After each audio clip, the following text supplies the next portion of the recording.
أعوذ بالله من الشيطان الرجيم. بسم الله الرحمن الرحيم.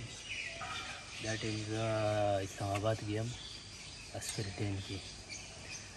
نو دلته چې ما څونه دغه وکړه دا واړه واړه کورونه دي، پنځه کمرې او درې کمرې کور دی.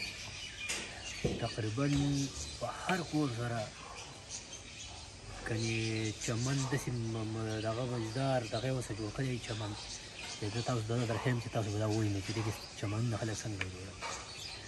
او که تاسو وګورئ زمونږ د بره د کلي علاقې وګورئ، غټ غټ کورونه یې، غټ غټ دغه راسره یې هسې شړ پراته یي، نه پکې بوټي نه الو، نه پکې دغه نه الو.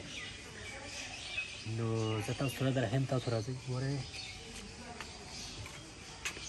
دې خوا ورته وګورئ دا څونه مزدار ده. وړوکی لږ جګې جوړ کړی دی، دننه پنځه کمرې کور دی، خو دا دی چمن ورته دا دونه دغه دی چې پنځه کمرې کور دغه دی ورته کنې څونه ښایست یې ولې دا کړی دی. بوټي او دغه یې ولې ناره کړي هغه دی عجیبه کې لګېدی دی. خیر دی نه دی. دا تاسو وګورئ دې خوا راشئ، دې خوا دې طرف دی دا دی ګورئ، هغه دی مرغو دی پکې سګونه د اوبو لپاره جوړ کړي دي. دې خوا دا دی ون را روان دی، مزدار چمن یې جوړ کړی دی. دې خوا راشئ دې طرف ته.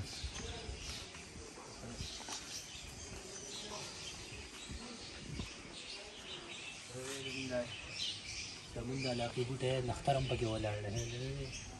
دا دی هم مزدار روان شوی دی. مثلا کوئی نختر دلته نه کېږي، دا خو داسې په عمل کې روان دی. نو وایم او دا دی روپي لکه پکې ګورئ، یا غټ تقریبا د اووه اتو کالو بوټی خو دا دی روپي دی.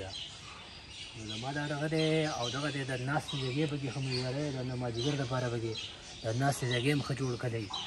نو زما دا دغه دی خاص پر زما چې کوم دا غټو کورونه وو دغه چې به یې په کور کې دغه شان که چمن نه شي جوړ، صفایي نه شي کولی، نو تش دا نختر بوټي خو لګوئ که نه، د دې خو صفایي مفایي نه وي، دا په خپله صفایي جوړوي.